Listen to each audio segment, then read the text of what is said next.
All right, guys, you never know who you are going to see on Comics Are Dope, the podcast. A few weeks ago, I was tagged in like a sort of a spotlight, a shout out of a bunch of people who are, doing things in the Black indie comics space. And I felt sorely out of place, but I was excited to be tagged. And then a little bit later, I got this message about this really dope virtual event going on called Ink and Panels. And I'm very excited about it. By the time you watch this, the event has already happened, but there is a replay available with some of the greatest names in comics, in indie comics, and otherwise. So here to talk with me about that are the CEO, editor-in-chief, and chief creative officer of Off Black Magazine. Please welcome Aran and Ty. How are you guys? Hi. We're good. We're good. Happy to be here. Mm-hmm. I'm excited to have you here. I'm excited. We had a little bit of a chaotic pre-show, but we're back. I'm starting to feel settled. It's like, I don't know, right now in the NBA Finals, the Knicks just lost game 3, and it just felt like from the get-go, the Knicks were not quite in the game. And by the time they really started to feel settled, it was like the Spurs were just more confident, right? But I feel like I'm getting the confidence back. We're there. We're getting there. I feel that. I feel that, man. Appreciate you for having us on. Like we said it before, but yeah, with that spotlight, I saw your video on YouTube a couple weeks ago. No, actually, it was over a month ago now. It was when you were talking about the milestone Dakota incident, and I was like, wow, that was very. We were. I was impressed. So Ty was impressed, and then we just, I kind of went like on a little memory hole, just like going down all your videos, and was like, wow, this is very impressed with a lot of the work that you do for the community and everything. And so I was like, wow. So when we started doing that, we were one of the first names that came up on our list of people we should highlight because you do a lot of great work that we definitely feel like more people should notice. All right, Yeah. I appreciate that. Go ahead. Sorry. The thing that you're actually featured in is our newsletter. It's called The Radar. So basically the idea is that not just within the indie comic space, but just within the creative space in general, specifically, of course, Black and Brown spaces, we wanted a way to highlight people within the nerd space that felt not just, like, oh, we're just putting out names, but really just finding those people in the community that are making waves that maybe a lot of people aren't familiar with, really hearkening back to our mission of trying to be the Jet and Ebony of nerd culture magazines. So your highlight, along with everyone else that was for that month, was really just, some of them were our friends because it was our very first one, but also really just like, I was very intentional about trying to find people that I didn't think everybody was aware of, because there's amazing cosplayers, creators in all different parts of our little nerd space, and now industry folks that do a lot of really cool stuff, but we may not know their names or who they are. So that's what the radar was. And Aran was literally, he says, oh, I just kind of casually know this. He was like, nah, he got to be in the radar. He's got to be there. He literally was talking you over for like a couple of weeks. So I was like, okay, I'll go watch a couple of your videos. And of course, your videos are immaculate. I went to your website and instead of reading through everything on the website, your mission was very closely aligned with ours. And I was like, yeah, of course, easy. So that's how that connection was kind of made. Well, I appreciate that. This is now feels like, I don't know, a different type of interview. So I'm going to shift the focus back to you guys, because it seems clear that you are very mission oriented. You guys know what Off Black is, what it's supposed to be. I want to go back in time a little bit to the formation of this, and why was it important to you? How did it take this shape in this form? Oh, that's a me question. Off Black started way back, way back in the year 2022.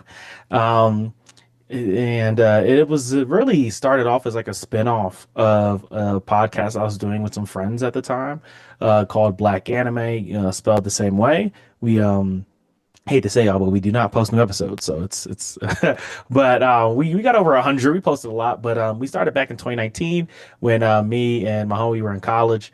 and I was making YouTube videos. I was making video game videos. Nothing at all like what I'm doing now. I was making video game videos and walkthroughs and everything.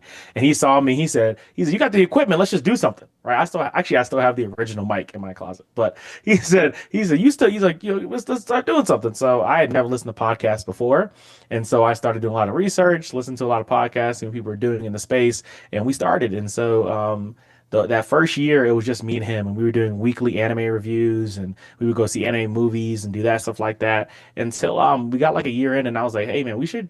This is actually right before COVID. We was like, we should start trying to like bring more people into it. Like it'd be really cool if we did interviews and we did this and that. And he was down for it, and so we started bringing on different people onto the pod, and so it was cool. We got to bring in other podcasts. I'm trying to think of ones that are still active to this day. Inside the Mind of a Blurred, they're still active.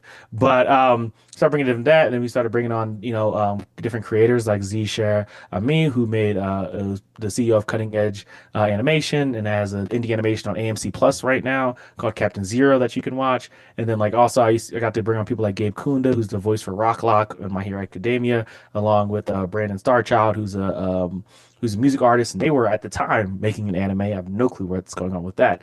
I should reach out to them. I keep talking about it. I'm like, I should go call one of them. I have both their numbers, but um, yeah, we got to do a lot of cool stuff, and I got to a point to where like we would go to conventions and we would do certain things, and I started noticing that there was a vacuum, in my opinion, in the space when it came to journalism. Right? We had a lot of media personalities. We had YouTubers, we had influencers, we had podcasters, we had all those things, but it felt like there was a vacuum when it came to journalism. A lot of it was focused more on the entertainment and news aspect and being the first person. I want to be the first person to say this new thing came out, the first person, and only talking about a lot of the mainstream stuff.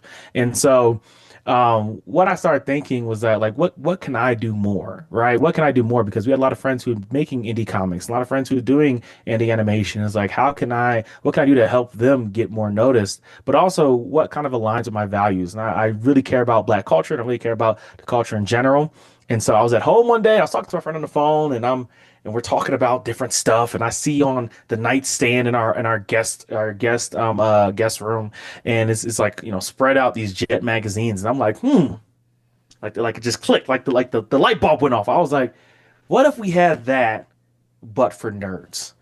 Something that is squarely for the culture, for Black people, but at the same time touches on mainstream media and all the stuff like that, because our perspective matters a lot. And when you get into the comics, manga, animation, video gaming, tech spaces, you get in there, they like, even a lot of times they're not even made by white people or something like that. They're largely documented, journal, I would say, but journalists and the media, and largely white or Asian, right? And that's what we see. And so it was like, our perspectives matter. We're very involved in a lot of those mediums, a lot of stuff like that. So we deserve to have our say. And so that's like around 2022 when I started saying like, maybe I should do something about that. And I'm a big believer in if you want change, you have to be the change you want to see type thing. And so that's why I went ahead and just like, let's kick it off. So 2022, I made I changed the Black Anime Instagram to Off Black and started going crazy. Yeah. Ty came later. Yeah, Ty came later. I'll keep my personal thing brief, but basically I've been a creator in this space for almost a decade. I think it'll be around a decade in 2028. And I started off very much kind of like how Aran was. In 2018, I was really getting into like nerd culture, more as like less as a spectator, more as like a participant. Been a nerd my whole life, very nerdy people, just always surrounding me. So I think this kind of came naturally to me. And then in 2018, I started my own blog, Black and Culture. I kind of gave you a little bit behind the scenes of how that came to be, but essentially just kind of wanted to fill the vacuum, wanted to talk about all the cool nerdy stuff. My uncle was already in the convention scene as a guest relations person for conventions, and he was like, you should come and do press. So I did press for a local anime convention called Anime Festival Orlando, and since then, that was in 2019, I basically continued to do press, building my own press brand. And then Black and Culture kind of evolved. I just always like doing stuff. So doing press, making content, just whatever kind of felt right. And then I started doing my own podcast, kind of morning show called Black Coffee Morning Show, where I interviewed other individuals like myself who were in the creator space that I admired or that I thought really had something to say, to kind of not necessarily give them a platform, because I've always kind of been the smaller creator, but to share them with my audience, which even though it's small, has always been really dedicated and pretty active. And Aran is somebody, like, I didn't know who he was, but I was familiar with the Black Anime podcast during the what I like to call COVID podcast boom, when everyone had a mic and everyone was talking anime, everyone was talking blurred stuff. I was like, I remember seeing you. And he's kind of just one of the few people that had survived. And it looked a little bit different because it wasn't, at the time, it wasn't Black Anime anymore. Now it was the magazine. So of course I did the Googling and I was like, oh, okay, this is kind of cool. And I invited him on the podcast. And little did I know, while I was interviewing him, asking him questions, he was also interviewing me. And then I would say maybe a week or so later, he like followed up with me. He's like, hey, magazine question mark. And I didn't respond. I didn't even say anything. But then a little bit after that, I actually reached out again through email. And I was like, oh yeah, actually this is something I want to be part of. We had our first little meeting, and then slowly but surely, I just wanted to be a journalist. This is how it always started. I just wanted to be a journalist. And then, and then it turned into event planning. And now I'm where I'm at now. So, just two people who kind of just found each other throughout the internet. And now we just have a very similar mission and goal, and we're just doing the thing. Nice. It's interesting. This is an interesting conversation that we're having because, I would consider us contemporaries just based on your stories, right? I started Comics Are Dope. Well, I started the YouTube channel. It was just going by my name, BJ Kicks, at the time, back in November 2020. Really in earnest, started up January 2021. And just kind of, it was during that whole COVID boom. We had a baby who was born premature, and just kind of as a coping mechanism while she's in the NICU, I would just go home and make a video every day. And that was like a sort of bright spot distraction. But because I was feeding the algorithm so much at that time, the channel just kind of grew in ways that I wasn't expecting for that time period. But it was a bunch of unboxing videos, hauls. There was that whole Pokemon craze, and kind of parallel to that, there was a lot of like just a bunch of collecting and woodworking and stuff. And so for me, I was discovering comic book collected editions for the first time. So I'd buy something, do a big unboxing video. But maybe 2 years in, I started to really feel the sort of influencer exhaustion, if you will. Like you were talking about how, like, okay, we've got media personalities, but I'm trying to focus on journalism. And I wouldn't have called it that at the time. I didn't have that language. But the way I would describe it is like I wanted to be more of a host than a personality. Like I wanted to kind of put other people's stuff on display. And so that's when I rebranded as Comics Are Dope. And if you guys went on the website, it started off really ambitiously. I just knew I was going to start like the new comic book purist website. Like, and we're going to have articles and features every week and this thing and that thing. And that's not what it became. It just ended up being refocusing the YouTube channel and started the podcast and stuff like that. But I think the line between influencer, media personality, and journalist is an interesting one, because we're in a space where like legacy media is dying off or has died, depending on your perspective, right? And at the same time, there's a sort of renaissance, right? Like, even when we're looking in like quote unquote mainstream spaces, right? Like this is something that came out a couple months ago. Comics the Magazine is now a thing that you can get at pretty much any direct market retailer. The team behind it is called, it's a company called Prana, but it's a guy named Adam who's really spearheading this.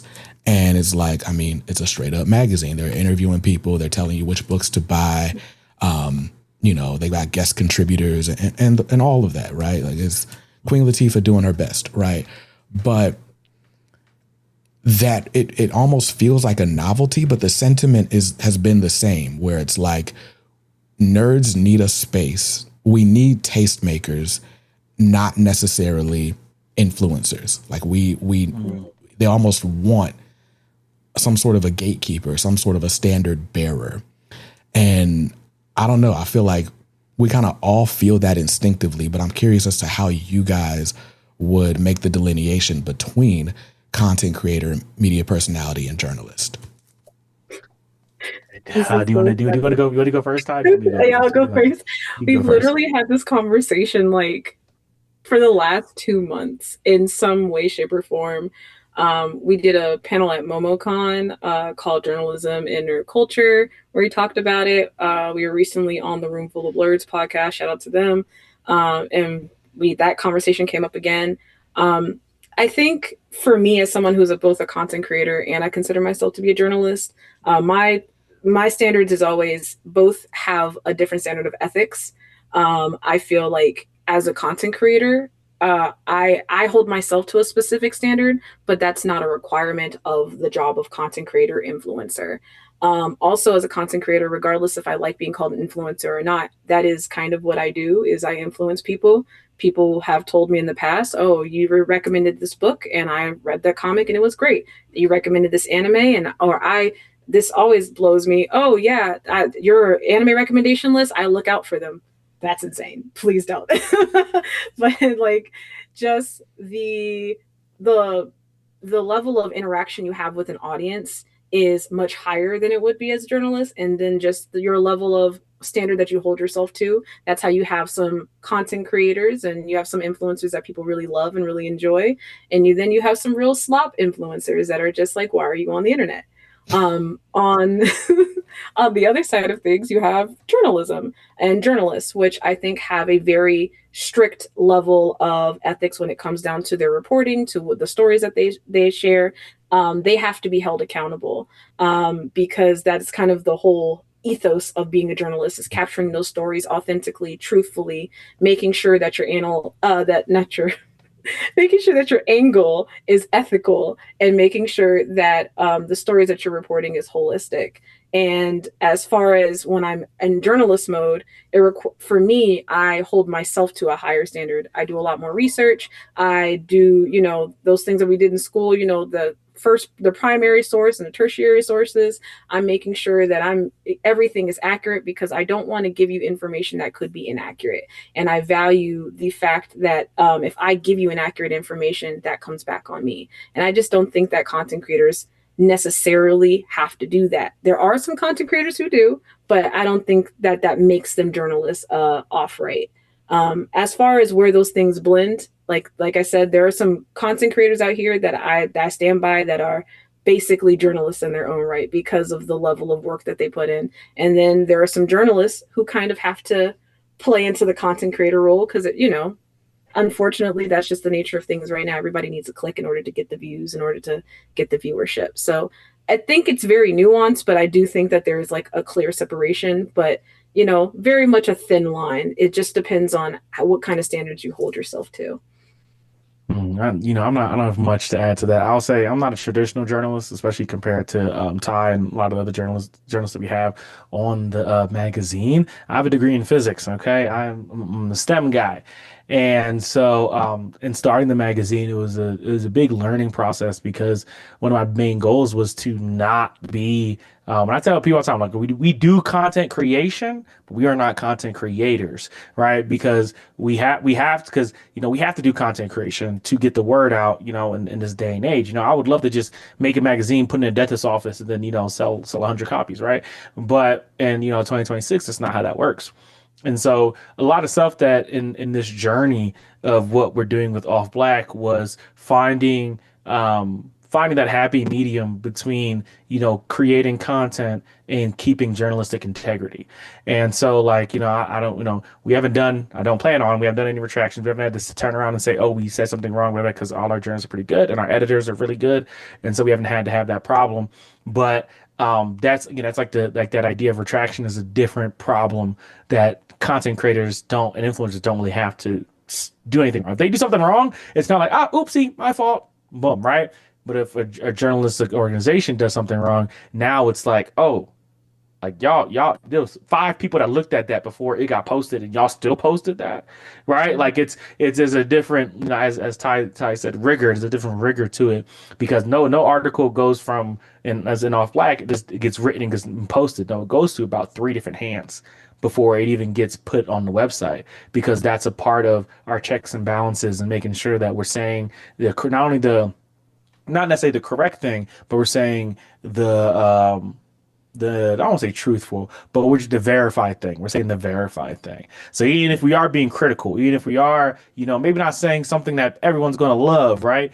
But what we're doing it is we're doing it. It's verified. You can find the facts. You can find you can find where we got it from. Like there's a breadcrumb trail and all that. That's just for content creators. You don't have to do that, right? I can actually come on and make a video and I can say like they do now and like talking about black comics. Oh well, the Dakota instance, it's not selling and they should fire him on like that. We're not going to say that, right? Like, but you can make a video saying that, and you're not going to get called out per se. While like if you do an article saying that, now people are like, hey, you wrote this down. 3 people read this and they said this was okay, and that's a whole different story. So yeah, but we have this conversation very often, and actually it's a very interesting conversation.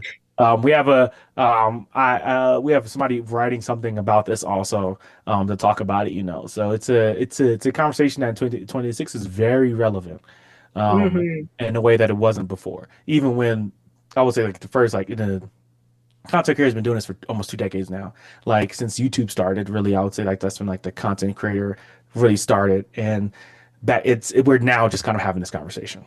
Yeah, for sure. Now, along those lines, I'm curious as to because obviously content creation, it's taken off because it's quick, right? And it's very much like a rinse and repeat. Like with my YouTube channel, if I don't make a video the week a comic comes out, I might as well never make the video, right? Like there's a very specific window where something is relevant.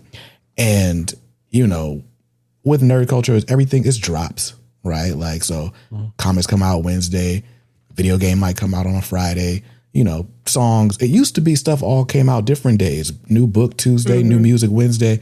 Now stuff just kind of comes out whenever they say it comes out, but everything is planning around this specific date, right? And I think because of that, content creation just became easier because it's all right, we know when to expect a thing. But I'm curious because when you are taking a journalistic approach, it's not so much fed by this thing is pleasing to the algorithm today, right? Like it's more so this is a story worth telling, or this is a story worth chasing the truth after. And I'm curious as to how you guys decide what needs to be committed to the page, right? Like whether the algorithm likes it or not, we want to have this chronicled. What's that decision-making process like? So in your statement, I'm gonna overall say it's a yes and a no. Like yes, we do kind of care about relevancy, right? Like if a movie's coming out or a new series is coming out and we want to talk about it, like there is that window of the biggest window of opportunity. That's not the only time we can write about it. That's the only time it's relevant, but that's the biggest window of opportunity when it's coming out. And then it's a no because for us specifically, we write more evergreen articles, so articles that you could read in 10 years and it's still relevant to whatever's going on. At least that's a lot of our intention with our editorials.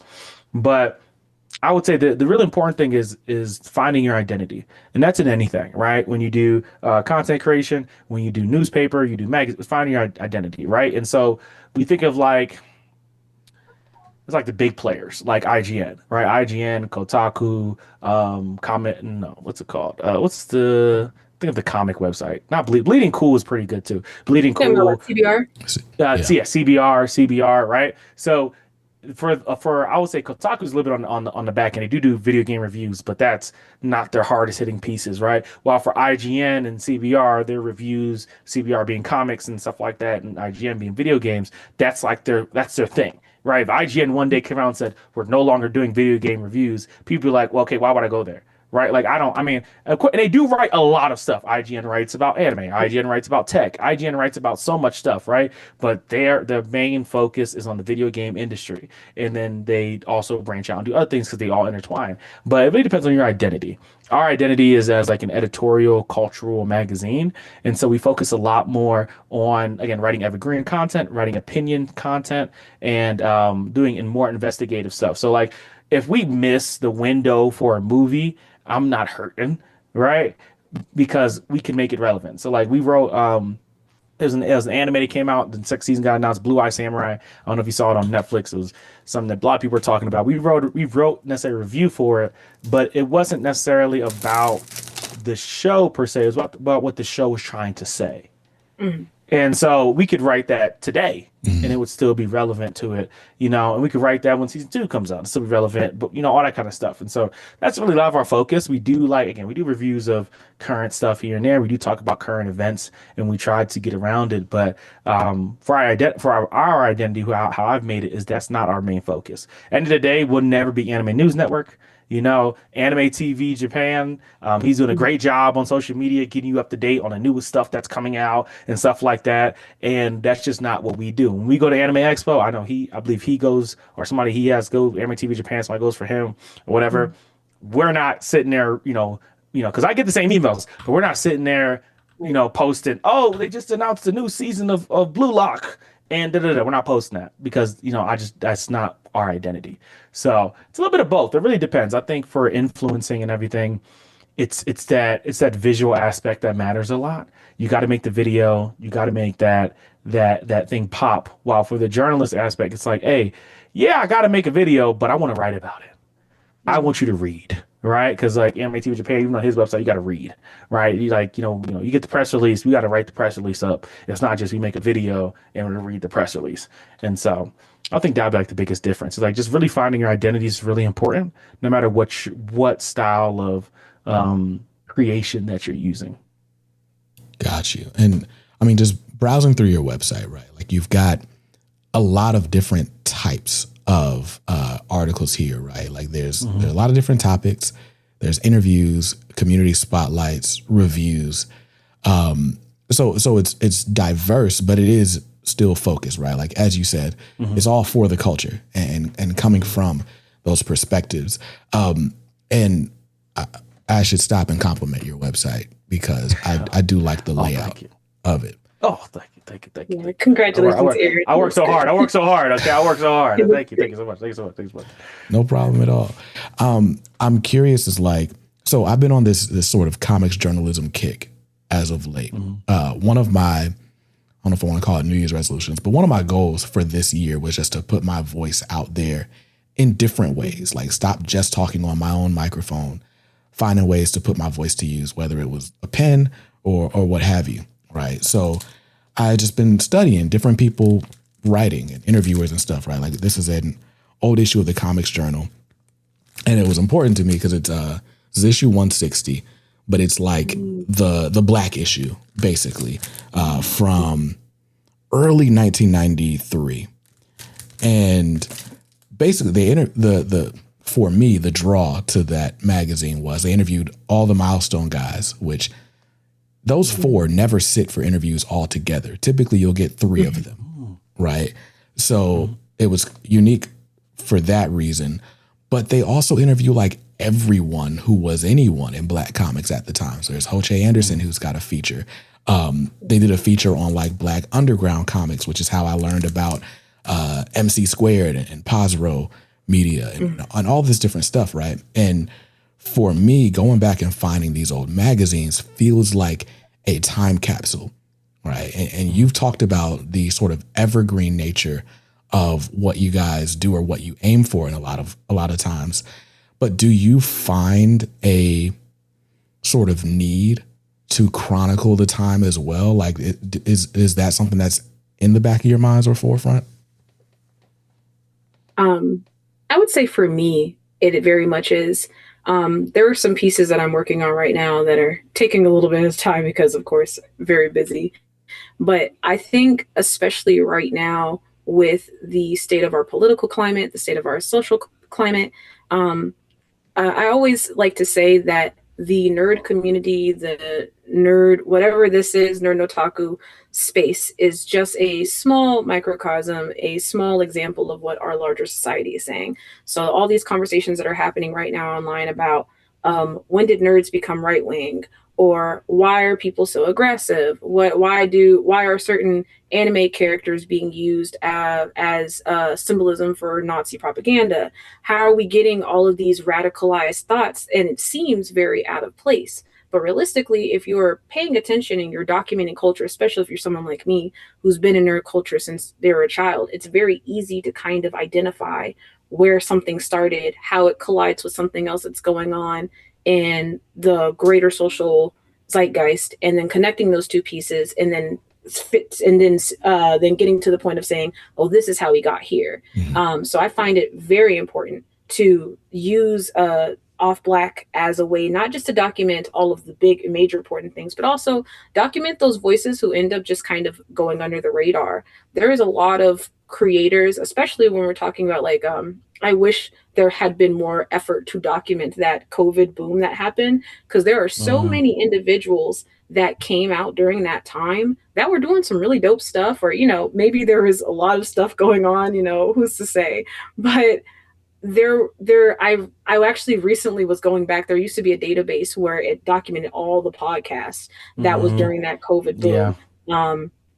And I can't find it anymore. I was actively looking for it, because just like that is a history. Like no one other than us who have literally lived it, in 30-40 years from now, who's going to be able to show just how many people decided, you know what, the world outside is burning, but I got a microphone, I got something I want to say. I want to talk about my favorite cartoon from the 90s.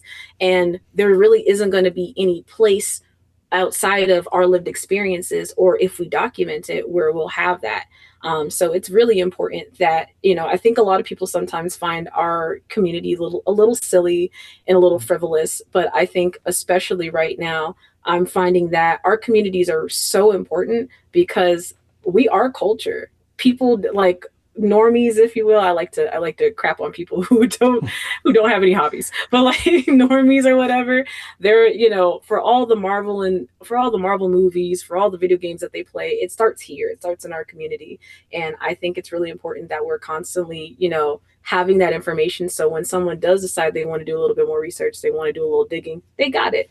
And I think that's why Off Black is so incredible, because since I've been here, I've been trying to make a bigger effort to also do my little big one and document those things. That's why I always say this. I started listicles because I thought it was important. Sometimes a full article is long, and you just need to put people's names down. Yeah, but she knows I hate listicles. She's the reason why we do it. She's the reason why we do it. But a listicle, I always like to say, for a while, I used to write for Indie Comics Dispatch as well. For a long time, the only resource that people had to find all of the most prominent indie Black publishers in the community was my article, because I was the only one who wrote it. My article was the only one that existed for almost 2 years before other people kind of picked up on the bandwagon. So it's really important that we are documenting what is happening, because people are looking for this information. People do need this information, and we're a part of history. And I like the fact that we're documenting that too. Nice. So yes, that's oh no, you're good. Should I go? Yeah. Okay. Now, I was gonna say quickly. I was gonna say when I first started the magazine, that was a big part of it. And Ty, just as she was talking, she just reminded me that about that article. That's the article I brought up like 2 years ago. When she first came on, I said we should do this thing that talks about. We have a list of like article ideas, and one of them talks specifically about Black podcasters during the 2020s, during the early 2020s, during the COVID boom, right? And I'm just gonna quickly add that.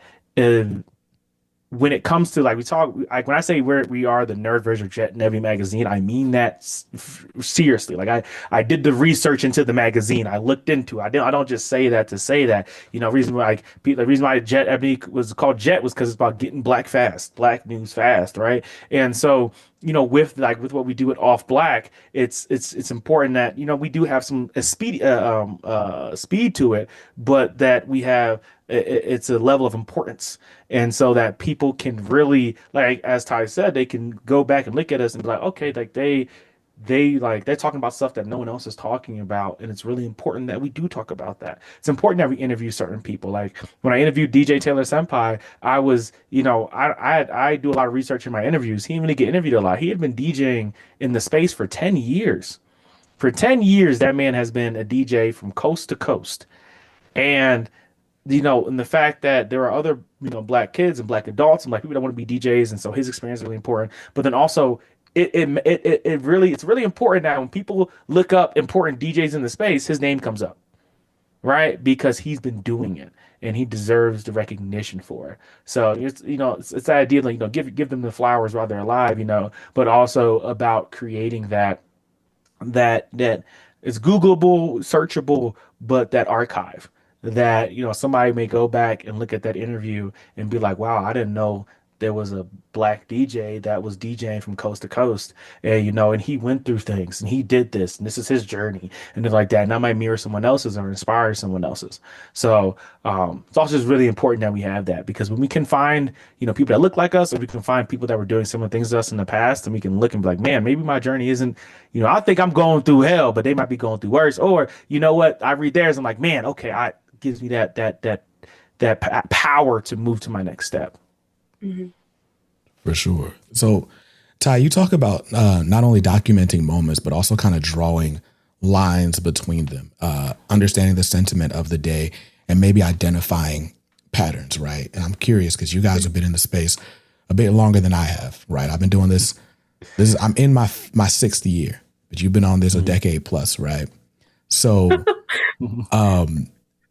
what I've observed, like from the time I got in, I started reading comic books in 2019. And then, George Floyd happens, Breonna Taylor happens. There is a moment in comics where, like, and not just in comics, but in media in general, where DEI becomes the buzzword of the day, right? In nerd spaces, we got a lot of black voices who, were given levels of prominence, right? And then it feels like in the last 2 years, that's kind of been taken away. Right. Like, just there's a few people that kind of became mainstays in that time and just kept working and became undeniable. But for the most part, it feels like the rug was just kind of pulled out from under that movement. And now we're in this moment where you're starting to see the pushback, right? Like, we've got the DC So White campaign. There are a lot of conversations around diversity, representation in comics, and like what we, the readership, should or should not be doing, right, to sort of, I don't want to say to get our way, but to find a place of fairness. But I'm curious as to like what you guys make of the moment we're in, and if maybe there's a pattern I haven't identified because I haven't been there long enough that may be able to tell us the story of where this is going. So those black squares in 2020, 2021 wasn't enough. Yeah, the black squares that wasn't enough. Wow, you didn't feel empowered by a black square on Instagram. When they changed everything to kente cloth, we did we win that? Yo, he said kente cloth. I will say, I this is like one of my special interests. I've been trying to put together some kind of amalgamation of an article about this, but what I'll say is this. So a lot of, like I said earlier, there are a lot of things that are happening right now where everyone's like, wow, this kind of feels sudden. But realistically, where we're at now is not a sudden. This is years in the making. I think the first indicator that we had that the nerd space in general, where was going to eventually become a space where potentially an alt-right pipeline to pop out of, was during either 2014 or 2015 during the Gamergate situation. That was my first indication that there was definitely a strong movement towards the right. After that, then of course that kind of leads straight into the first Trump presidency of 2016, where we have, of course, all of the, Obama wasn't president anymore. And for as much as, you may have political grievances or not with Obama, he did allow for a space, I think, for Black people to feel safe, to be authentic. There also could be a critique that perhaps he also provided Black people a sense of complacency where they didn't feel like they needed to strive to be or do more. So there's some critiques there, but either way, when he left and there wasn't really a strong Black figure in a political sense or on a national scale, specifically Black people in the United States, we're like, we're coasting. And then we're like, Trump could never be president. And everyone kind of just laughed that off out within and outside of the community. And then he became president. And then that was my second indicator. I was like, oh, whatever happens after this, it's definitely, it's a straight to the right. There's going to be, it's going to be crazy. And I think a lot of people they're not paying attention to the small cultural instances, the things that, because Gamergate seems like a very insular situation, but from where I'm sitting now, that was not. And then after that, of course, we move into 2020s, and I actually have some very early commentary videos on my YouTube channel where I talk about how there is kind of, I was worried about the movement of, because I saw a lot of nerds, there was the Black cosplayers coming out using that as a way of protest. There was a lot of Black content creators talking about everything going on. And of course, then everyone was like, Black people, they exist. We have to put them in places now. And I kind of could see at that moment, I was like, this is giving me, this will probably end soon. I wasn't sure how soon, but especially with that after, what was that? The insurrection on January 6th, I was like, this is going to become a continuous issue. And there was actually something that happened in a very small community on some forum boards where after January 6th, there was like this adoption of Aaron Yeager as like a figurehead in those spaces, like using him and Lelouch and Light Yagami as these figureheads. And I'm tying these things together. I'm like, oh yeah, of course, these fanatical, white men, these aren't white men, these are Japanese people, but they look white. These fanatical white men who stood up for their country and, protected their country. And that's who these people think they are. And then it just keeps going and going and going. And so it's very funny to me when people are like, oh, this stuff came out of nowhere. I was like, this is not a come out of nowhere situation. America is a country that is has a long documented history of being just the worst country on the planet. Not the only one, but definitely just the worst in every sense of the word, downright evil. And I think it's almost laughable to me that, especially within our small little microcosm where we can think of the worst kind of evil villains, that we couldn't possibly think that people who are sitting next to us, who have already kind of showed us in the past that they're also have the inclination to be evil villains, So all that to say, as we are here now documenting, and I'm talking about documenting and trying to draw these connections, I think it's really important that we also talk about it honestly and openly without fear of backlash, because a lot of people, you start saying racism, you start saying, transphobia, you start saying all those bigotry words, people start, oh my, it's getting hot in here. I don't want to be the bad guy. But realistically, if we're not talking about it, and if we're not saying the quiet part out loud, it allows for those things. Not to say that these racist, bigoted people are being quiet at all, but it allows us to continue to have this thin veneer of, oh, it's not really happening. It's real quiet. Now, of course, the saxophones are very loud right now, so it's very hard for anyone to ignore it, ignore what's going on. But I still think that there are people who are trying to find some sense of escapism in nerd culture. Like, that's another, I see this all the time, especially on Facebook. Oh, I just want to read my comics. I want this to be my escapism. Anime is not supposed to be deep. Cartoons are just supposed to be cartoons. Those were never those things. Never, ever, ever in the history of ever when media was mediating. It's never been a thing. Art has always been a way for people to express themselves, especially if you're a marginalized person, a way for you to show other people your lived experiences. So of course, media is going to be political. And I think that as long as we're continuously talking about it and we're being open about it, of course, that's what we're trying to do here with All Black, on the side of, saying the quiet part out loud and being honest, but also highlighting all the people who are doing the work and who are in these communities paving the way. I think it allows us to be the voice of the people and also be the place for people to share their voices about what we're experiencing. So 20, 30 years down the line, when people are looking back, they can hopefully go, I don't know if Google will still be around, but hopefully go online and find Off Black, or they'll pick up a physical magazine from a physical Off Black magazine and be like, that happened. That was insane. I'm glad that somebody had that. Those are my 2 cents. Hopefully I answered your question. I am a yapper. Yapping is what we all do. Aaron, I think you're muted. Much to add. Oh, okay. Me? I was going to try to add something, but she kind of said everything for the most part. Anything I can think of is more pushed toward how I make this joke a lot. Not this joke.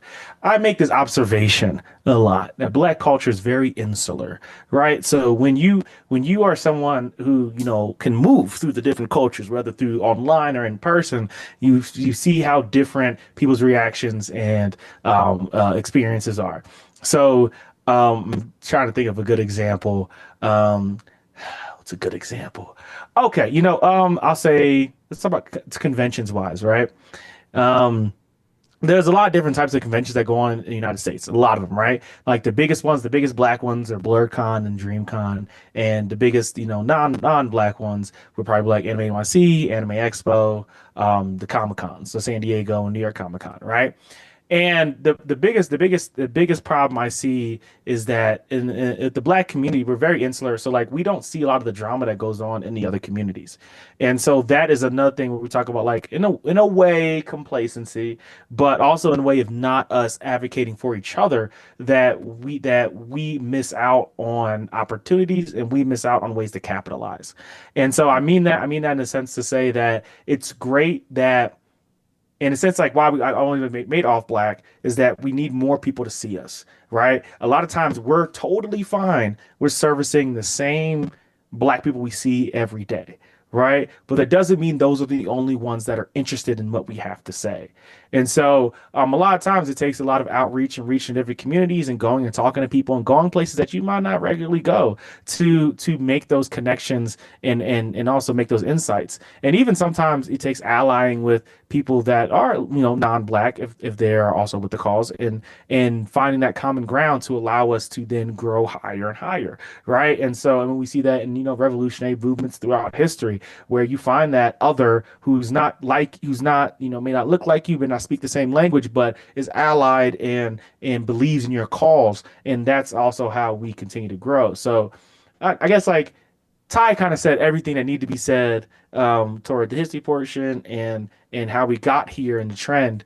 But I feel like in the current times, we just need to have more action, right? We need to have more action and we need to stand by it and we need to continue it. And we also need community support and community voice, right? It shouldn't be one or two people talking for everybody. It should be the community coming together and making statements. And so, now, okay, I'm not saying 10,000 people got to come on the Clubhouse and say something, right?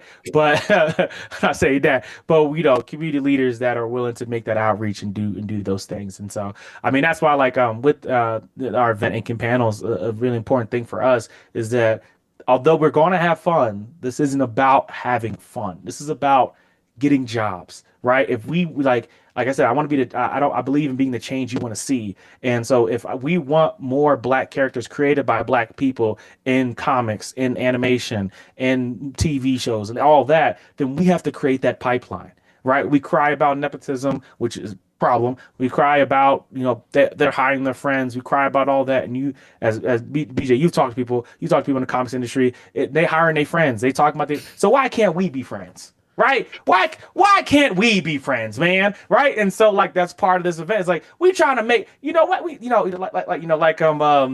like you said in Sinners, we're just trying to be friendly, right? Like, yeah. And so it's like, why can't we do that when they do that? They go to events and they talk to each other and they meet somebody for the first time and say, oh, I like this guy. And then now he's writing a comic and you're like, well, where this guy come from? And now he's writing a mini. You're like, what happened? Right? And so why can't we do that? And so, but for us to do that, we have to create those pipelines and those ways to do it.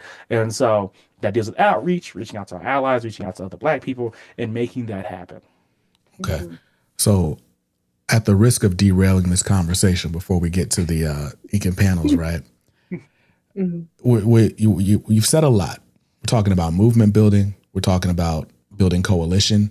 in communities. Mhm. And you've even talked about allyship, right? Like we can band together with people so long as they are for the cause. And I'm curious, right? Because I just came out of a movement. I don't know what I'm gonna say. I'm not gonna say that. What I will say though is I'm curious as to where, because obviously, like you said, the goal is more jobs, more representation, more people doing dope things, right? But to do that, we've got to make inroads with one another.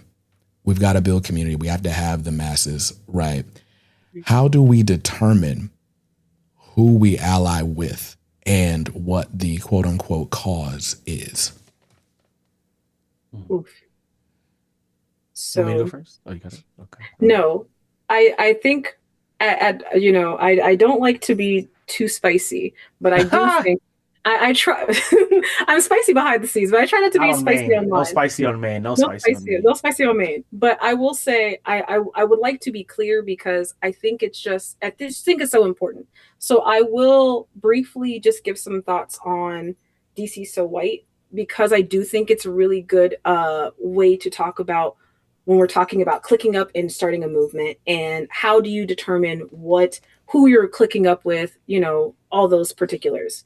So in as an outsider, I had no idea what this was happening. I kind of just was following along casually. The first thing I do anytime I want to be involved in something is I go online because I'm an internet baby. So I go online, I go to the website, and the first thing that I would say for anybody who's interested in building a true movement is you want to make sure that whatever you're working on, everybody knows what's on what's happening, so you're on the same page. And the first thing that kind of was an indicator to me that there might be some fissure, or perhaps there might just not be a clear understanding of where everybody is at for the movement was in its tenets. Every good movement should have strong tenets. So I know, like, we're doing this for A, B, and C. Here is why. And we want A, B, and C out of it. The DC So White movement, at least to me, did not give that. It had an idea it definitely had a strong why and what we're doing this for, but it didn't have a strong what we want to get out of it. So as we moved into the blackout portion or the boycott portion, that is why, in my opinion, I think things fell down. A second issue I would also identify is that for a movement such as this to succeed, you need a lot of not just insular manpower, but you need community wide manpower. The comic book community is so large. And in fact, it is predominantly white. I don't know the exact statistics off top, but I'm almost certain it's around 67% readership is white. And then the creators behind it is almost 50%, 50 to 54% are white readers. Everything else, black and Hispanic folks are around like the second largest group, but we're definitely in the 20s to 30s percentile. That being said, I can say without feeling bad about it that I have white friends who read comics who I definitely would have reached out to for something like that to work. If I were at the forefront of that, I would have reached out to my white homies in the who have those platforms, especially if you're cool with them and you don't perceive that there will be any, blowback down the line. You need that community. I think, and rightfully so. I know that a lot of skin folk, and other people in marginalized communities are very afraid to connect themselves with white people and white men, and rightfully so. However, we're in a space right now, and I think that going back to my statement about politically, where they're going to have to be the ones that we need, that they have the largest voice. They are arguably the largest voting power. They have the largest power, whether we like it or not.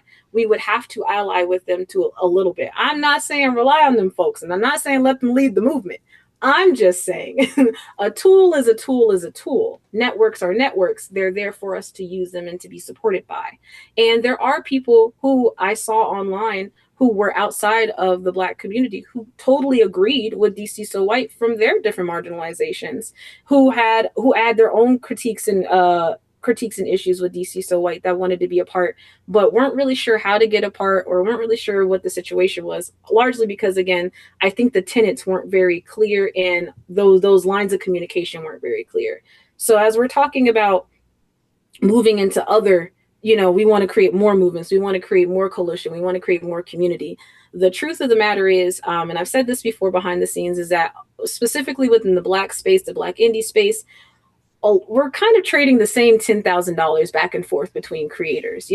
We all are in the same communities. We're putting our Kickstarters in the same Facebook groups. We're marketing to the same people, and that's not necessarily a bad thing, but that's just kind of by the design of what it is. We're keeping it within the community. But just like Aran said earlier, Black people genuinely are not the only people who loved reading Black stories. Don't let the common folks speak. People love Black stories. If Tyler Perry movies are anything to go by, it just is what it is. I would say, always proceed with caution. Always vet your white people. No offense, but vet your white people. Making sure, and that vet anybody who's in this space, especially in community, vet your people. Making sure that everyone is aligned and everyone's on the same thing. That might mean that you have to ask people, 32 questions and go back to question number 6 and see if the answer is the same. But as that is also a part of community building, and I think that's also another issue within is people are afraid to be aggressively serious about their, people want to capitulate sometimes to try to seem more open. But what seems more open to you? To dissolve your entire movement because you couldn't stand on your tenets, or to be strong in your tenets enough to, stand firm and, and open up the space that you're trying to open up. And last point is, a win for Black people is a win for everybody.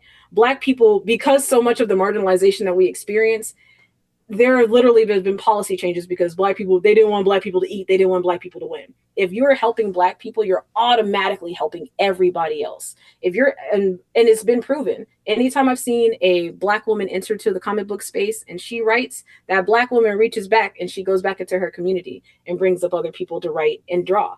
I've seen it with many people. I won't call out their names, but just know I'm watching y'all. Y'all are doing great. I've seen a lot of, even within ink and panels as we've been building it. We had a moment where we're building out a panel, and then we get an email back and he says, hey, there should be someone on this panel who's from this particular voice, and that's not here. Can we expand it so that we can include that voice? And that's because we're all on the same page. Those are my thoughts about that, and hopefully I didn't offend anybody when I said it. You can tell we talk about this a lot, and internally as sometimes Ty and I just get on the phone and just talk for hours about this kind of stuff. I will be as quick and as brief as possible so we can get into ink and panels. But what I'll say is I come from the aspect is I am Off Black's principal networker. If more than likely, if you have talked to Off Black, you've talked to me. I'm the guy. And what I'll say is this: when it comes down to, I won't say vetting, but when it comes down to creating that community and finding those connections, it's about being honest, and two, it's about having ambition. And that's like the two things I'll say, because there's a lot of people who are in our community who are just happy where they are. And that is 100% fine. And I think we get caught in the hustle and bustle of always trying to be bigger, always trying to be the biggest guy. I want to be the guy. I want to be the face of Black comics. No. First of all, we don't need that. And second of all, that's not how we win, right? And so when it comes to making those connections, it's really important that we take time for it to be meaningful and for it to be something that's in our goals. So like I'll say, like with our standards, like for ink and panels and other things, we have a set of standards, right? They're not public. This is something that we just talk about. We have a set of standards on people we invite to do certain things, right? Your book has to be readily accessible. right? It has to be something that I can either Google or go to your website and order immediately. It can't be something that's tied to Kickstarters, and it can't be something that's tied to anything like that. And that's just because if I tell somebody to buy it in November, and all you go to their website and says, oh, you can't buy this till February, you lose a lot of people right then and there. And so, and I do this all the time. This is my favorite story. Tell story time. With the BlurCon about 2 years ago, and I brought back this big old stack of comic books from all these black authors and black creators and black artists. And I showed my mom, and my mom is not a big comic reader. She loves Wonder Woman, not a big comic book reader, but she would definitely buy, patronize, and get them to people who she think would like it. Whether that's her friends, whether that's kids, because she teaches at a high school and middle school, whether that's whatever, she would do that. But she has no avenue to do that. She's not in the Facebook groups, and she never would be in those Facebook groups, right? And she's not. She's been to BlurCon 2 times now. She's not. But every time she goes, she buys something. She's still like. So how do we get to those people, right? How do we get there? Right, we focus a lot on, as Ty said, giving that $10,000 around in that same chat, and I say all the time, like I tell other comic book creators, I'll be sitting and talking to them and say, hey, I just want you marketing to the same person that this guy's marketing to, the same guys this person's marketing to. So when you losing money, they losing money too, right? Because we're not getting outside of our own bubble. So it's really important that as we create these meaningful connections, and we really have real conversations with people outside the community, black or non-black. Because a lot of times we do a lot of platitudes, a lot of, yeah, this, and that, instead of getting straight to the paint and being like, hey, I need you to do this. Can you do this? Do you believe in this? Right. And getting to that. And that's what's going to help us also grow outside of it and get more people on our side and get more people to patronize and all that kind of stuff like that. And so, yeah, that's really all. I'm not going to talk too long, but that's really the most of it. I feel like is, connections are really important, and being truthful, honest. I walk up to people, and Ty see me do it. I walk up to people and say, hey, I want to work with you. I didn't even introduce myself yet. I'm like, I just really like your stuff. And they're like, oh, thank you. Who are you? and now we're talking. And Ty's seen me do it probably tens of times, not 100 yet, but tens of times at different conventions and different spaces. I just walk up and start talking to people because I'm like, you're doing something really cool, and I want to know about you. And then I get your card, and I go to your website, and I'm like, dang, I can't order your comics off your website. And then you never hear from me again. Yeah, no, that's business practices. Yeah, it is difficult to develop business acumen among creative types, right? Prior to me being in the nerd space, I was a marketing consultant for independent musicians, and it felt like everybody was super creative until it was time to do business. And I'm like, yo, the same brain that came up with this chord progression and this dope idea for a music video and all this, like, you mean to tell me the brain just shuts off when it's time to sell these dope ideas?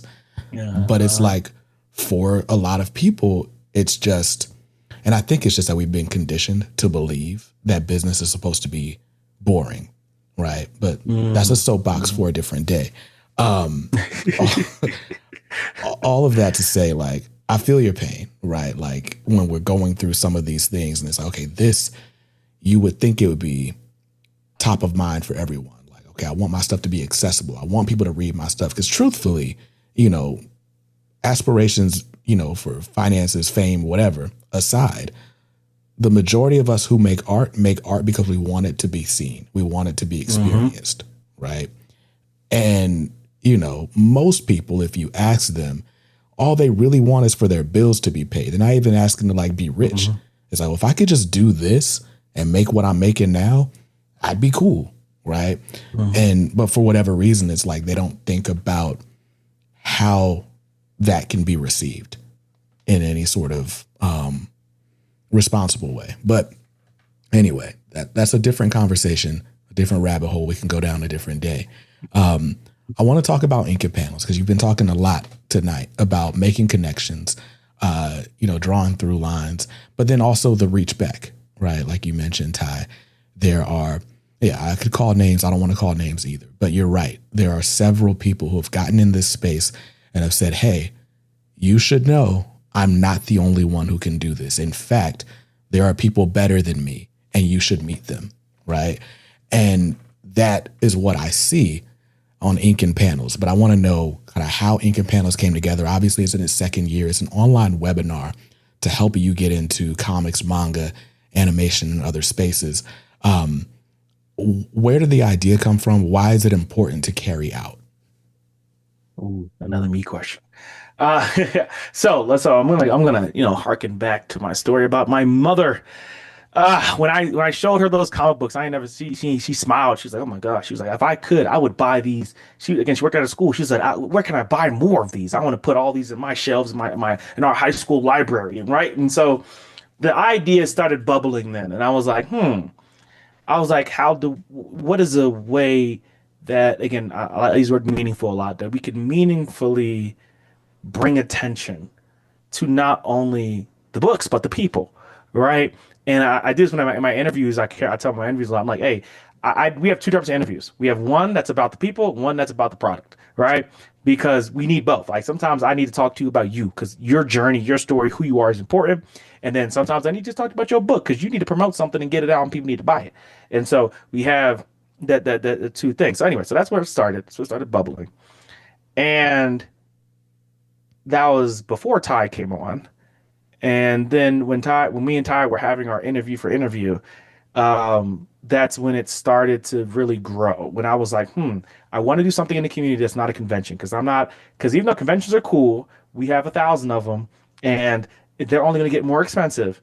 And yeah, so I was like, man, what is something that we can create? Because as someone who I myself am an aspiring comic book writer, manga writer, novel writer. Ty has written a comic with her father, and she also is an aspiring comic book writer and stuff like that. As people who also want to get into the business and talk to all these people in the business, we're like, yeah, what's like we thought to ourselves, what are the next steps that we could take? Like what is that? What does that look like? And so that's kind of where we started. That was the baseline of Ink and Panels. It was like, man, we want to do this, right? But we heavily, as people probably noticed, care about community. So it's not just about where can I go, it's where can we go. And so that's when we kind of started building out Ink and Panels. The first time I brought it up, and Ty likes to say all the time, Ty's been around and she's worked with a lot of people. I haven't. I was doing stuff insular with my own homies. And, she's, I told her we were going to do it. She didn't believe me at first. And then like a week later, I said, okay, I wrote some stuff down. Let's talk about it. and you're muted, Ty. Ty, you're muted. Ha ha ha ha ha. Yeah. Anywho, so yeah, but yeah. But yeah, so I told Ty, she ain't believe me. And then a week later, I said, "Hey, we doing this thing. I wrote it down. I sent it to Google Drive. I sent it to Google. And Google Doc. And it was a mess. And it was a mess. A mess of an idea. First of all, we think differently. We think differently. Okay, we think differently. She organized differently. Yeah. Essentially, the idea that he gave was very grandiose. He likes to say that he is a big picture thinker. I'm a details thinker. So the initial idea was a lot larger in scale, and it'll definitely get there. But for last year, 2 years ago, actually, because we started working on this in 2024 for 2025, I looked at the general idea, and I was like, how can we appropriately scale this for what our capacity, for what our capabilities are, and like genuinely like what can we do, right? And I had done events before in multiple different capacities. I've hosted live events. I've also hosted online events, and like the thing that I think a lot of people don't know that I did, but I've worked really hard on, was for Concrete Comics, their K-Way weekend. I was the one that organized it 2 years in a row. So their whole digital long event, that was my idea. And I was like, what if we did that, but like different? So I started kind of workshopping that, and then we kind of went back and forth with ideas. And then from there, it was The rest of it kind of came a lot more easy than I remember it being. Like it feels very easy in my head how it kind of Yeah. clicked, but it was very difficult It actually. was we've connected with so many amazing people. Like I shout Mhm. out, thank you, like to Frederick L. Jones Yes. from Saturday AM, and White Manga from Saturday AM, and Newton Little boy, yes. Lillevoix. Shout I out don't to know. him. Yeah. I was losing the W. Ah, Stephanie. yes. One of the first interviews we have on the website. And she's been a great champion for us and helped us. And like, anytime we Mhm. have an idea, we can message Stephanie, and 9 times out of 10, she'll be like, yeah, I could do something, right? She's And so so amazing. I love Stephanie, and even outside of her, my homies at Studio Maho, smaller manga animation studio, Yin and Pat, they've been there. And so like that first year when we had those 13 people, those are literally just the homies. That first Yeah. year was just the homies. We Oh, reached out to all, we reached out to people that we like, okay, we know they'll yeah. say yes. We know y'all. It's cool. We It's kind of like know. that what the Avatar the Last Airbender episode where Sokka goes, yeah, it's just gonna be a ragtag group of us and our friends from Boston saying we're gonna go to the Fire Nation. And that's kind of just like where the brain set was. Yeah. A lot of the, RJ Atkinson is a good friend of mine. I've kind of just met in the space. Who else do we have year one? Billy Boo. Oh yeah, Gully Boo, who's Billy someone else I Boo. just kind of connected in the space. Mm-hmm. Lonzo Star, Alonzo, we have a really yeah. close Shit. relationship. Yeah, Trying just a bunch of yeah, five. We're missing like two people, and we are missing two people. There's only 13 DJ people. Kirkland, Oh, DJ, yeah, Yeah, DJ Kirkland and Red Kirkland, F Manga. So yeah, again, like these are people we've like cultivated relationships over years. Not say creating that meaningful connection. And so as it started as like the anti-convention, because and the idea, like I tell, like I've said, we don't call it a convention, we call it at the least we call it a conference. And that's only because in this community, convention means cosplay, convention means fan a event, yeah. K-pop party, fan event. We're bringing in the trailers for JJK, streamers are coming, right? That's what the idea is, right? But for us, it's really a business first focus, because again, we want to get people into the business of the first year manga and comics, this year animation also. And so that was the idea, because as I said before, it's like the person who made Miles Morales wasn't black, the person who made Black Panther wasn't black, right? Like a lot of, like, it's great that we're seeing more representation, but we're not seeing us making the representation. We're not seeing us making it. We're just seeing it on screen. And it's cool, but it's like we're creating so many cool stories. We can do more. And so this is an event we made specifically for high school and young adults, but also anybody of any age who's interested in creating and everything. But we do a heavy focus on those two demographics. And from that first year, when that was over, I was on a high. Ty was looking at me like I was crazy, and I was like, we can go bigger. We can go bigger. And so we had some really big ambitions that we were not able to meet this year. But one thing that the three things that I'll say four things that did stick was, I was like, I want to double the panelists, right? I want to add in animation. I want to bring in new experiences to the event, and we have to market better. Like, that was like the four things. I was like if we can do those four things, we can do that. And so, we not only doubled, we smashed that. We started at 13, we're at 35. So we smashed that. New experiences. We do have experience tracks now. So now we make our panels. We make them for every, and you can watch any panel you want, but we make it so like we have ones for prospective people, we have ones for established and like what we call industry. And these people have different experience levels within the art of creation for manga, comics, animation. We brought in animation, and we have people from Lion Forge Entertainment. We have people from Love Letter Studios, Kennedy, the creative Love Letter, who also works on animation in Japan. We have Brianna Navikas, who is working on her indie sensation, The Three Tomes, and again, keep going down a list of a lot of people who are working on short animations and bigger and stuff like that.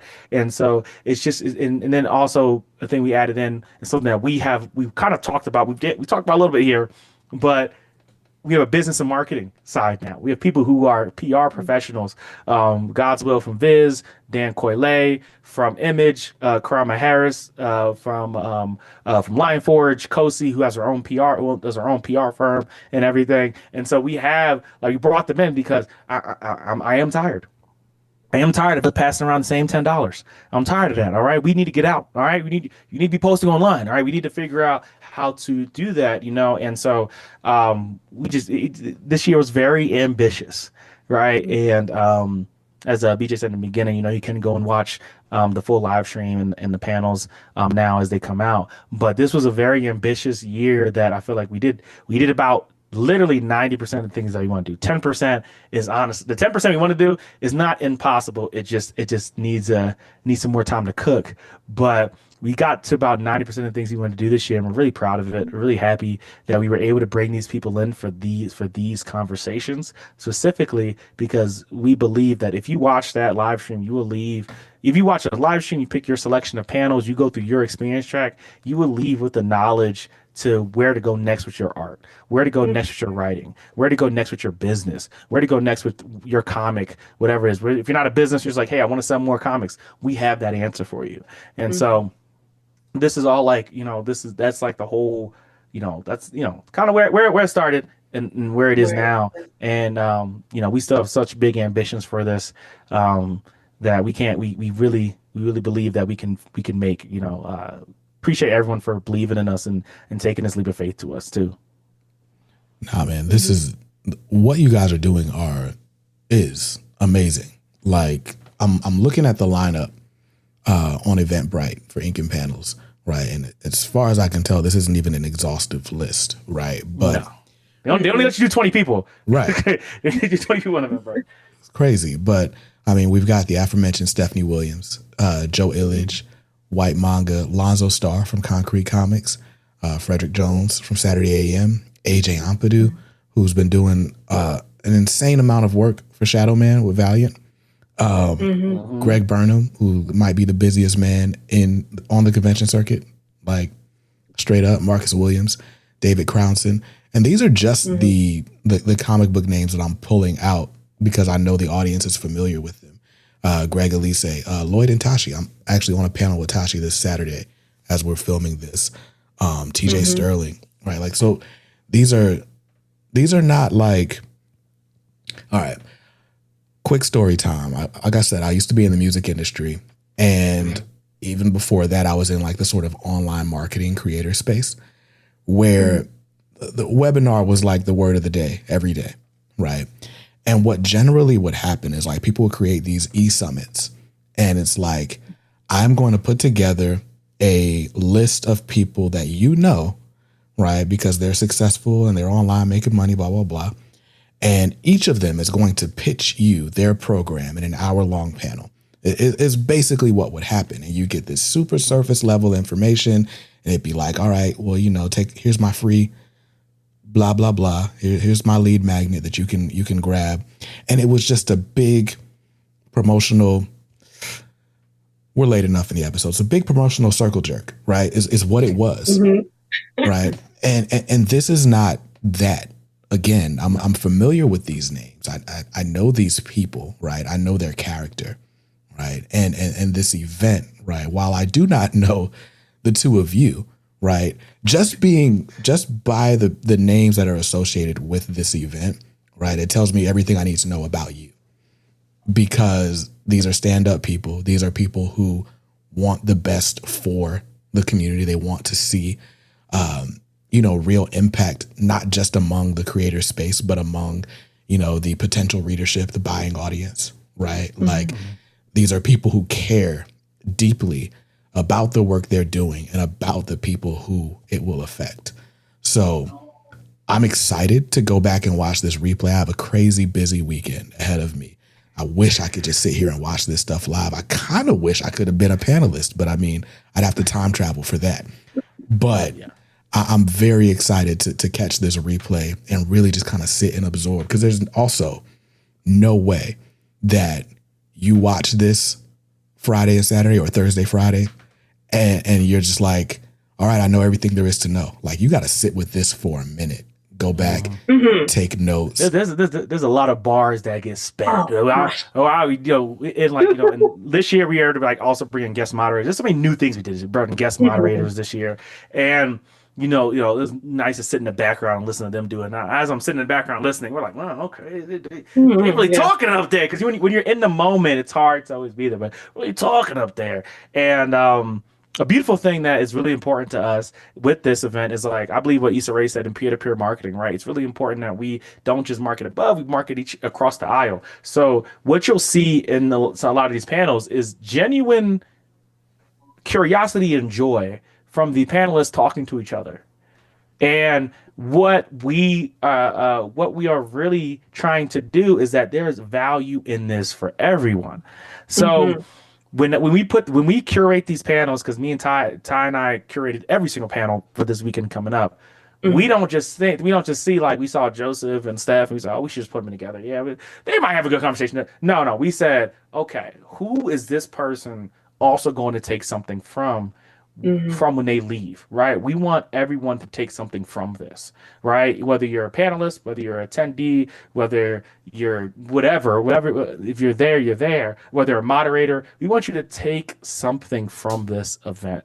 And so even just now, we were, and I'll say this, we were in when Stephanie got that Eisner nomination, when she got that confirmation, she was in the panel. She was in the Mhm. panel when that happened. We were about to start, and she's like, "1 second, I got to check my phone." And she checks her phone. She says, "Okay, I guess I can say it now. Double Eisner, right? Like we Mhm. were there. We were like in Yeah. that We moment, were in the and room. in the room when she said that, it was amazing. It was crazy, and it's part of the moments we live for. Like we have somebody who I want to call out, Jamal Carr. He's a Mhm. recent graduate of Bowie State University, which I call the nerdiest HBCU in the country. And he started a group on campus, a Black Nerd Initiative called the New Blood Order. Mhm. And we have him as one of our panelists, not sorry, one of our moderators.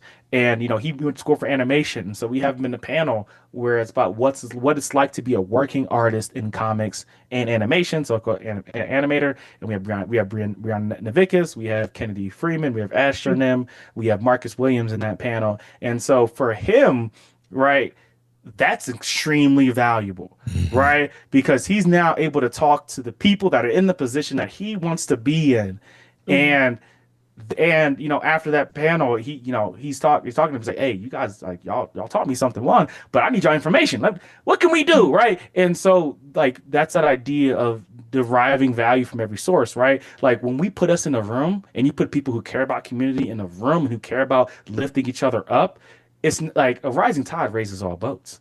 And so Absolutely. when we're all rising and we're all like, hey, I want to work with you. I want to work with, I've never seen your work before. In this panel, I looked you up on Instagram and said, wow, your stuff is amazing.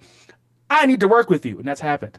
That has happened in the panels that we've worked on and we've done. And so that's like a part of it. It's like we want everyone to derive value from it. And so every year, I mean, that's why we have our own internal standards and how we pick and choose people. But that's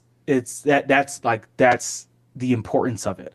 That you viewing it, you see that and say, "Oh my gosh, I didn't know this information."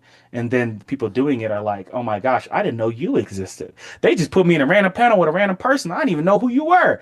Yeah. I didn't know anything that you did, and now I know everything about you, and I want to know more." Right? Mhm. And so, yeah, it's an all around just great time. And as I said, we have fun. It's about business, but we have Yeah. fun. But yeah, Also, connection is important. uh, when you talk about like webinars where it's just like you pop in and then it's just like someone trying to sell you something for 30 minutes.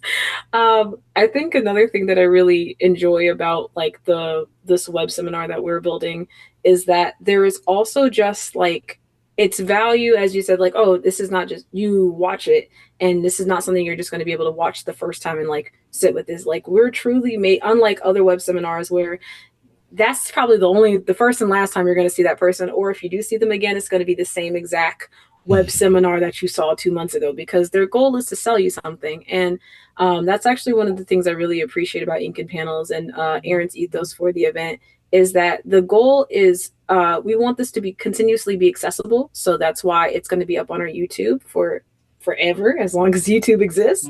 So you'll be able to go back, and you can actually go back and watch the first year. Right now we have the 10-hour live stream, as well as the panels cut up for you, as well as the demonstration panels. That'll be the same thing for this year as well. You're going to get the full live stream from both days. You also get the panels cut up, and you'll get the demonstrations. So there's value in just like you can constantly go back, and there's just like even the demonstrations I was looking at that we got this year, like the level of care and dedication, like we, transparently, we just asked the panelists to just kind of sit there and talk about the thing, do a quick demonstration for our demonstration panels.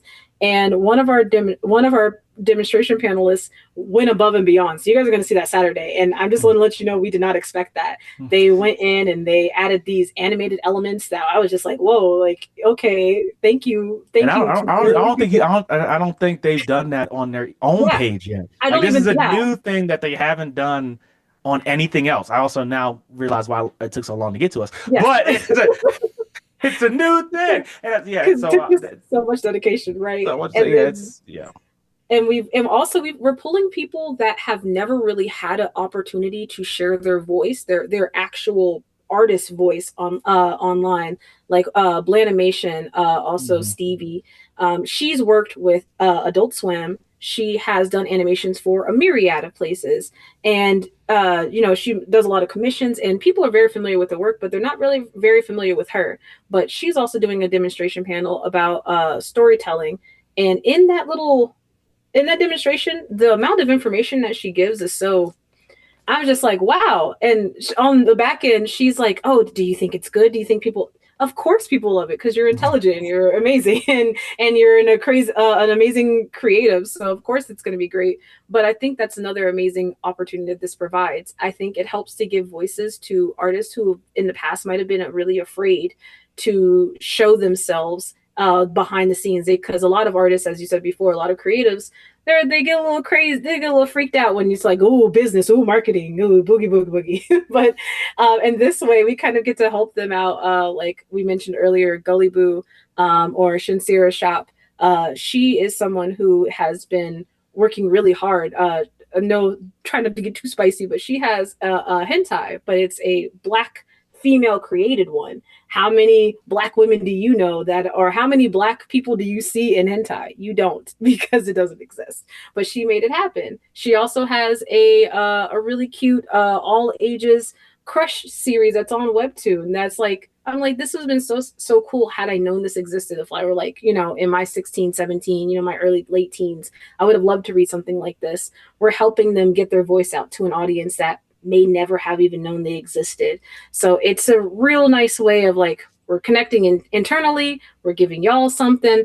I feel like I learned something after all these panels too. It's just, I feel very warm and fuzzy after. Every year I learn something. There's one panel I moderate that it's the one, it's with Stephanie. It's Stephanie Williams, AJ and Padu, Brandon Easton, and David and with David Crownson. It's with them, and it's on intro to script writing.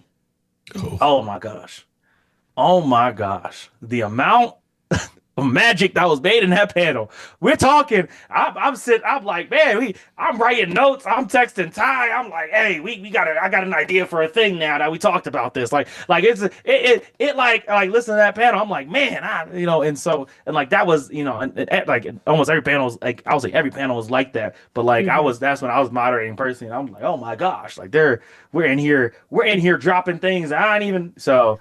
And Brandon Easton's a head writer for Yanu, and he's also written for Transformers, Rise of Cybertron. He also has a movie out called Takeover, live action movie called Takeover that also has animated elements in it.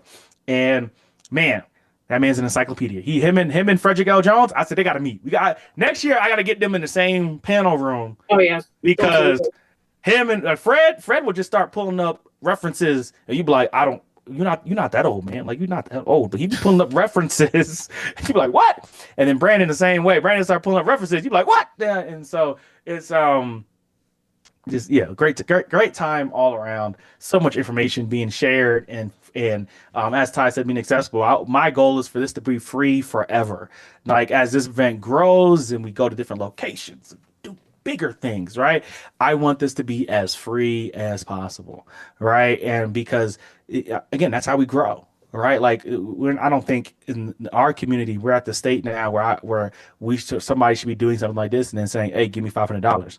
Right, the other communities can do that, right, because they have friends already.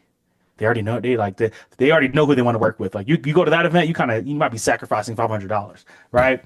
But we do this for free, not because we're trying to make it cheap, not even because I want to make it affordable. It's because I want us to grow. I want us to be at that stage where we can go somewhere and be like, hey, I like your stuff. Hey, you know what? Come work for me. Come work for me. I'm gonna get your book out, right? Or I like your stuff. Hey, hey, I'm looking for animators. We didn't already released a project. We're working on another project. Submit your stuff to me, and you know what? We're bringing you on, right? And that starts with having that conversation and that space to do it. And so, ooh, Cool. getting excited again. Nah, bro. This is fun. Like, I'm out of words, right? Like, but it's exciting. It's fresh. It's one of those things where it's like, how has no one come up with this before?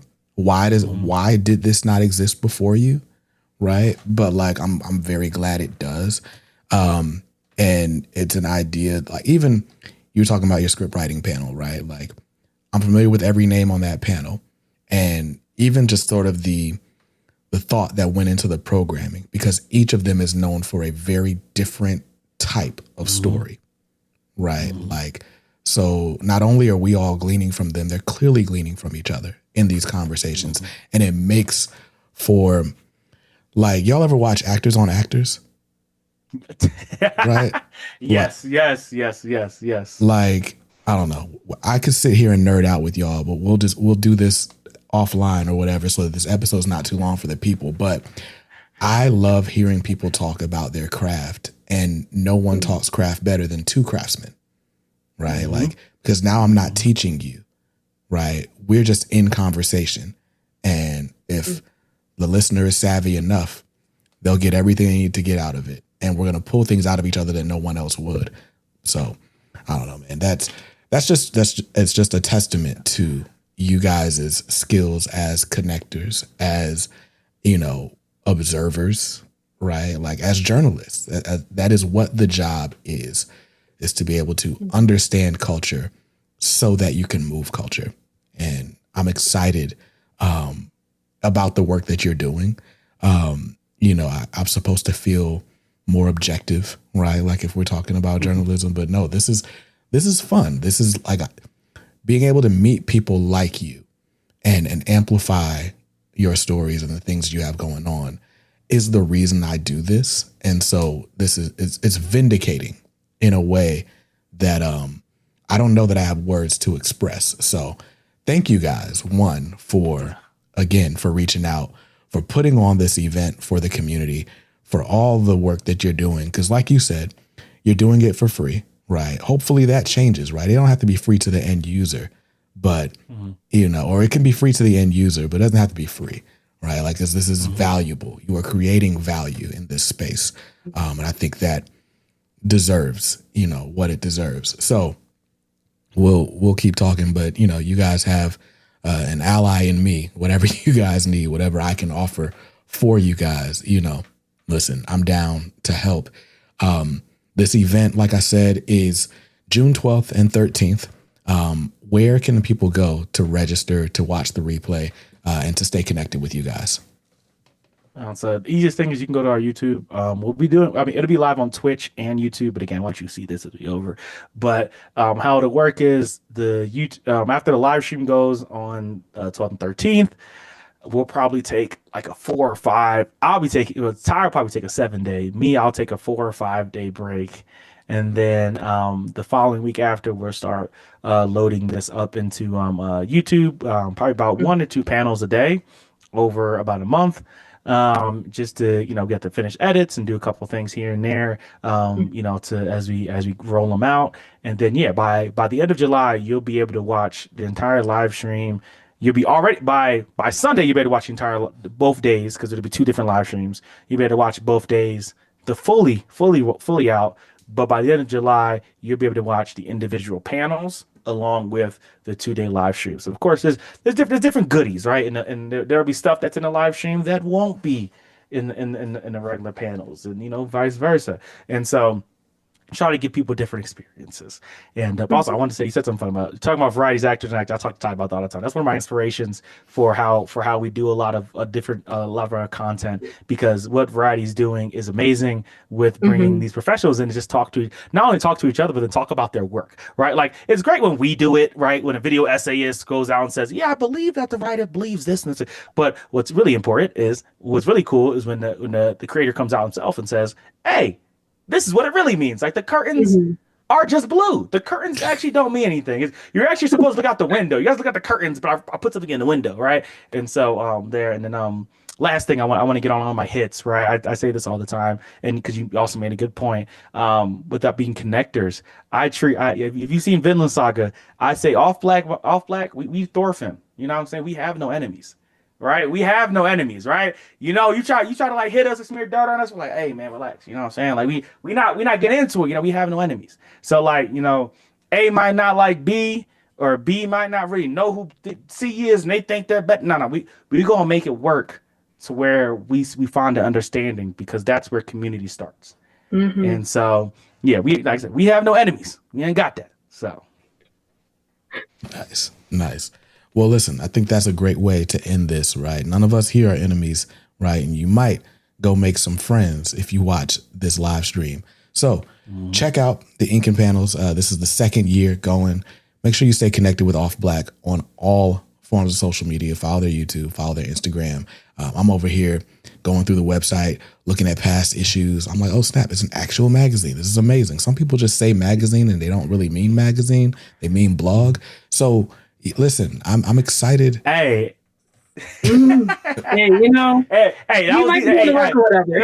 I think that's the intention, right? Because when I first started making it, I said this is not a blog, and some people I got to tell, like, this is not a blog. This is not somebody going out there and writing their feelings. This is an organized magazine, and I'll say, keep your eyes on us. We're gonna, like you say, we're adding value, but keep your eyes on us. We have some plans for stuff.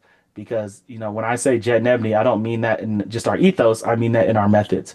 I want this, and Ty brought it up, physicals. At some point, it's going to happen, and we're working on that. But we're also working on just getting you a condensed issue with goodies in it, with fun in it, right? We did a Kickstarter for it a couple months back. Sadly failed, but I don't see it as a failure. I see it as another opportunity for success, because it showed us some things that we need to work on. And and move forward. We have a lot of cool ideas for it. In every issue of Off Black Magazine, you will get comic previews from indie, and hopefully at some point some mainstream, but indie will always be our focus. But you get comic previews in there from people who are doing great work in the game. And then we'll also get, interviews, nuanced articles, games, all that kind of stuff. We're trying to bring that fun back, but also bring back something that's entertaining. And the Radar is like our first foray into Jet Beauty of the Week, Beauty of the Month style content also. So, like I said, keep your eyes on us. We're going to be doing a lot of cool things. We're going to be, giving out and selling cool stuff and everything, because, at the end of the day, you need money to make these things happen. But, we're going to be selling a lot of cool stuff that will help allow us to continue having cool events like this. We have so many ideas and so many connections, and we want to give them to everyone. So, so keep your eyes on us, and, support us any way you can. A like and a retweet and a comment is more than enough. If you can't spend $1, if you can't show up, but you like, a retweet and or a comment, man, you might just save the day. You never know. So that's all I gotta say. Dope. Well, listen, like I said, I'll leave links in the show notes and in the description on this if you're watching on YouTube. Stay connected, and then stay safe, stay awesome, and read something dope today. Peace.